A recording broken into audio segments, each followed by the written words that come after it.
Just what exactly is the future of regulation for artificial intelligence in a tiny country at the bottom of the world? That's kind of what we're exploring today on the Data Radio Show.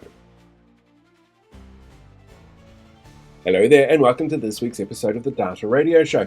Last week, I had the privilege of being invited down to the capital city, to the Parliament building for Aotearoa, New Zealand, which is where I live, to be part of a conference from AI leaders and industry experts on the future of regulation and rollout of artificial intelligence and the impacts that it would have on our very small economy here.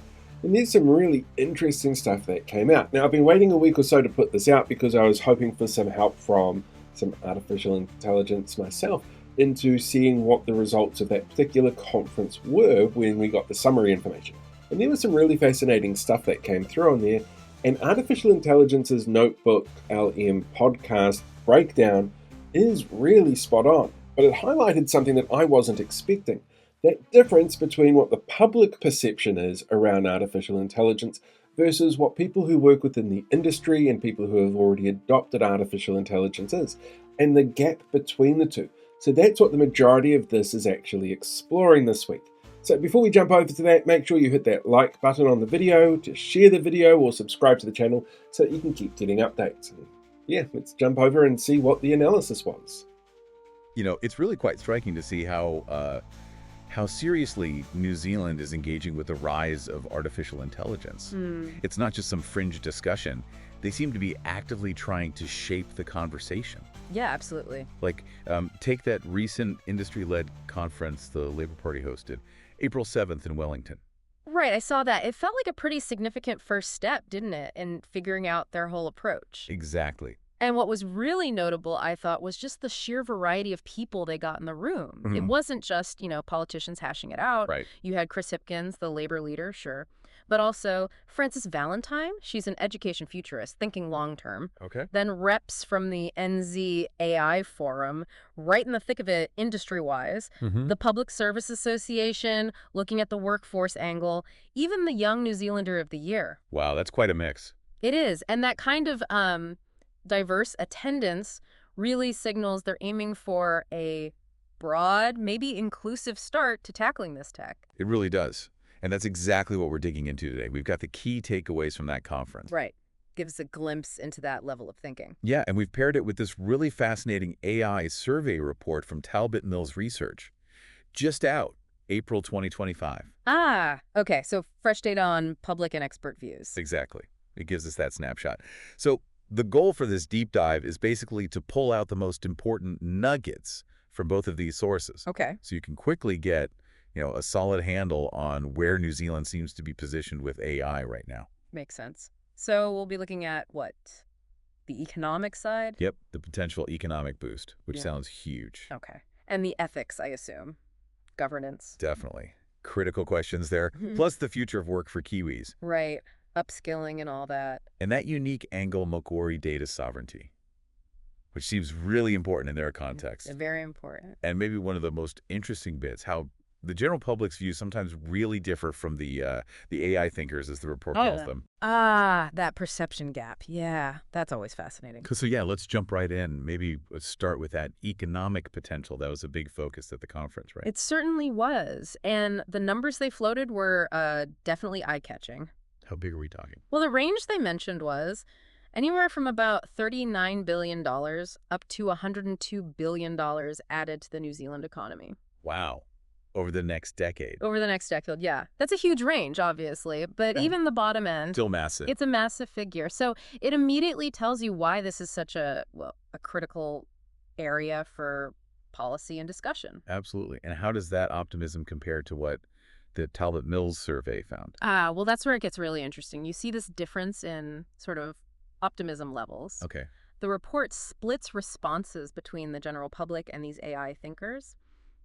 People probably working in AI research or just following it super closely. And what the survey shows is that these AI thinkers, they're significantly more positive about the economic benefits, much more so than the general public. Really, across the board. Pretty much. The survey said that on every single potential benefit they tested, the AI thinkers were more positive. Huh. Can you give a specific example? Where's that gap really obvious? Sure. Take the idea of economic growth as companies take up AI tools. Okay. Among AI thinkers, a huge 88% thought this was very likely or likely to happen. 88%. Wow. And the public? Well, that number drops quite a bit. Only 57% of the general public felt the same way. That's a big difference, more than 30 points. It's a really substantial gap, yeah. It suggests that, maybe those immersed in the tech see a clearer path to those economic benefits through businesses using AI. Whereas the public might be a bit more skeptical. We're just unsure how it translates. Perhaps, maybe wondering about the practicalities or, the potential downsides that might eat into those gains. It's not as clear-cut for them. That makes a lot of sense. So the people closest see the potential, but maybe there's more uncertainty or, like you said, skepticism in the wider population about how those big numbers actually shake out. Seems like it. Okay, so alongside the economic side, the conference also really pushed the ethical considerations, didn't it? Oh, absolutely. That was a very, very prominent theme. The takeaways specifically mentioned the importance of responsible AI development, data privacy. Standard concerns, but important ones. Crucial ones. And they stressed the need for continued dialogue around AI ethics and governance. So it's not a one-off discussion. Right. It shows that the leaders, industry, and policymakers, they get that this tech isn't, value neutral. You have to think about the implications. Exactly. They know careful thought is paramount here. And looking at the survey again, it seems like the public has some pretty big ethical worries, maybe even more than the AI thinkers. That's a really sharp observation. The survey data definitely shows significant public anxiety around several key areas. Like what specifically? Well, things like AI-generated misinformation or disinformation. Yeah, that's huge right now. And just how easy it is to create fake media. Both of those scored really high concern levels, 85% among the general public. 85%. Wow. Yeah. And concerns about AI weapon systems were also high, 79%. And crucially, 78% were worried about AI potentially embedding or even, amplifying existing societal biases, discrimination. Those are really serious numbers. It points to a widespread kind of unease, doesn't it? Yeah. About the potential downsides. It really does. How did the AI thinkers stack up on those? Were they less worried? Their concern levels were generally a bit lower, yes, but still significant. It wasn't like they weren't concerned at all. Okay. So, for example, misinformation. 85% public concern versus 70% among AI thinkers. Just high. Still pretty high.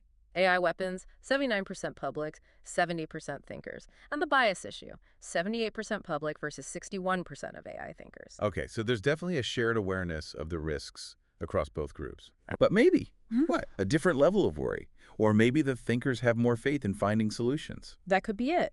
Perhaps a differing degree of worry, or maybe, a stronger belief among those AI thinkers that technical fixes or, the right regulations can actually mitigate these risks effectively. Okay, interesting. So we're seeing this sort of tension, aren't we, between the big economic hopes and these very real ethical fears. Definitely. Another key area always is the future of work, jobs.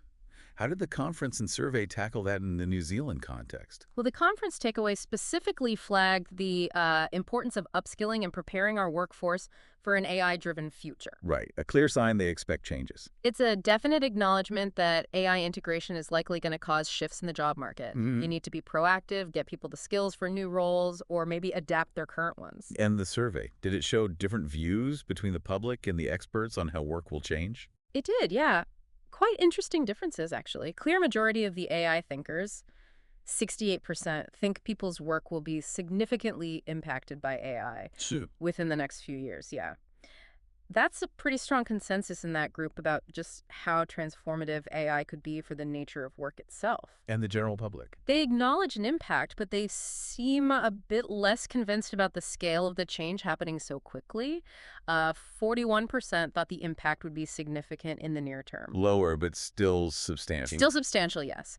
But here's a key point. When the survey asked specifically about concern over job losses due to AI, that figure shot up among the public.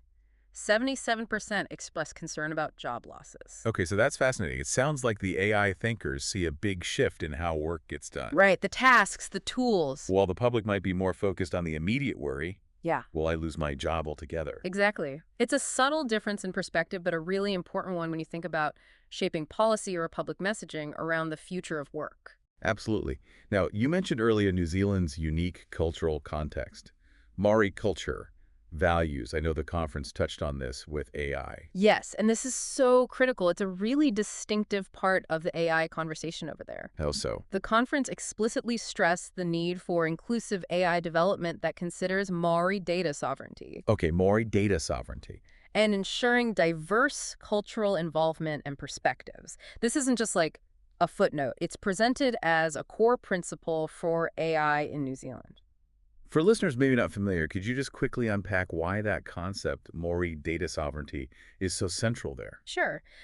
Basically, it recognizes that Maori have inherent rights and interests when it comes to their data. Okay. This data is often seen as a taonga, a treasure, a valued possession. And sovereignty means Maori control over how that data is collected, stored, used, shared. Right. So it's about control and respect. Exactly. And making sure AI development respects those principles is seen as fundamental for an equitable, culturally sensitive, inclusive approach to the tech in Aotearoa, New Zealand. Got it. That's crucial context. And related to that, the conference also touched on challenges in like digital equity, access to AI across different communities. Making sure everyone benefits, not just some. Precisely. Avoiding making existing digital divides even worse. Okay, so we're building this picture. Economic potential, ethical worries, work future, cultural inclusivity, lots of dimensions being discussed. Yeah.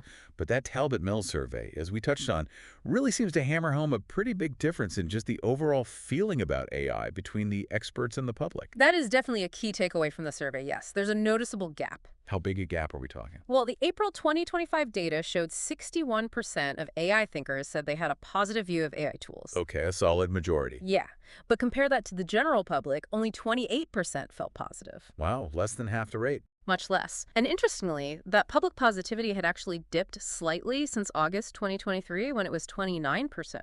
So it's not trending up among the public, at least not yet. That's a really stark difference in just the basic perception. And I guess that feeling probably shapes how people think AI should be managed, regulated. Exactly right. The survey shows a much stronger desire for government regulation among the public compared to the AI thinkers. How much stronger? Well, in April 2025, almost half the general public, 48%, said they thought AI poses a serious risk and needs heavy government regulation. Okay, nearly half wanting strong oversight. Yeah. Among the AI thinkers, that number was much lower, just 28%. Big difference again. It really suggests the public is looking for more, external checks and balances, more safeguards against the potential risks. While the thinkers might be more confident in, self-regulation? Or maybe just the tech itself? Possibly. Maybe a greater degree of confidence in managing it from within, or a different assessment of the actual level of risk needing that heavy intervention. It almost feels like one group sees this huge potential that needs nurturing, careful guidance maybe, but nurturing. Right. And the other sees a powerful force that really needs to be carefully contained and controlled. That's a good way to put it. And that difference in perception likely has real-world effects, right, on how quickly AI gets adopted and used in New Zealand. You think so? Absolutely. And the survey actually gives us a concrete example of that AI use in the workplace. Okay, what did it find? A much, much higher percentage of AI thinkers, 82%, said they use AI tools in their jobs. 82%? Yeah. That's nearly everyone in that group. Pretty much. Now, compare that to the general employed public. Let me guess, lower. Much lower. 36% in April 2025. Okay, 36%. Still more than a third, but way off the 82%. Way off. Though it is worth noting that 36% was up from 26% back in August 2023. So adoption is growing among the general workforce, just slower. Exactly. There's an upward trend, but it's clearly lagging behind the pace set by the AI professionals and enthusiasts. Which makes perfect sense, right? If you feel more positive about it, understand it better, you're probably way more likely to try it out, use it in your daily work. Stands to reason, yeah. Okay, now, amidst all these differences, were there any areas where both groups, the thinkers and the public, kind of saw eye to eye more on potential positive uses? Yes, there were some areas of shared optimism, although even there, the AI thinkers usually showed, let's say, a bit more enthusiasm. Okay, like what? While both groups saw things like accelerated scientific research and discoveries and improved health outcomes as likely benefits from AI. Good things most people would support. Exactly. But again, the percentages differed. For scientific research, 85% of thinkers saw it as likely or very likely, Right. compared to 71% of the public. Still a majority, but lower. Okay. And health outcomes. Similar story, 79% among AI thinkers versus 73% for the public. So even where there's agreement on the potential good, the level of conviction or optimism isn't quite the same. Precisely. It still kind of underlines that central challenge, doesn't it? Bridging that gap in understanding and perception. It really does. And that's exactly the point the Talbot Mills survey wraps up with. They really emphasize how crucial education is. Right. Clear communication, providing reassurance to the public, all needed to try and align public perception better with the views of those working right at the coalface of AI. Because the worry is. The underlying concern seems to be that if you don't address this perception gap effectively, it could actually hold New Zealand back.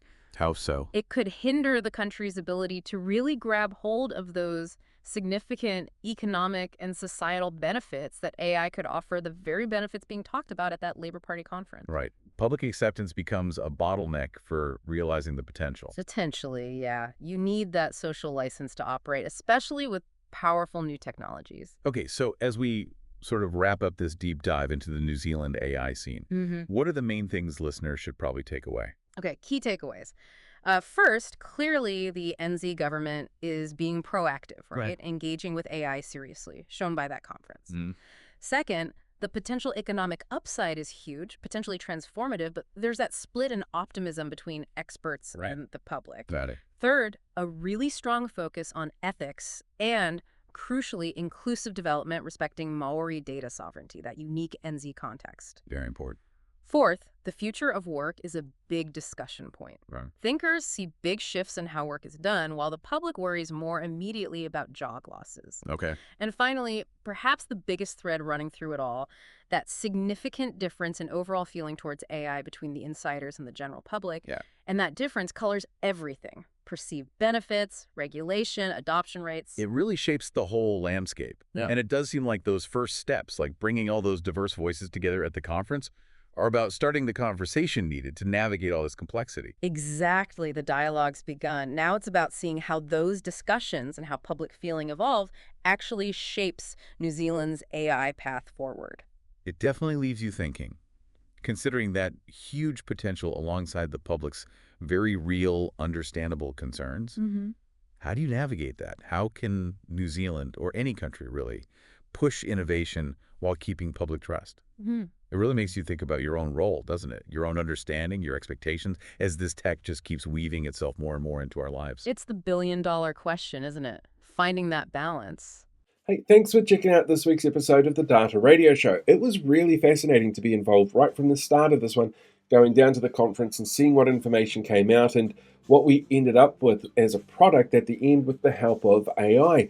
There were some really fascinating things and very little I had to correct, which kind of surprised me. So yeah, it was a fascinating journey. Anyway, make sure that you have already hit that subscribe button for the channel if you haven't done so already, or like the video, or feel free to share it. Don't forget, look after yourself, live long, prosper, be one with the force, and I will catch you guys all next time.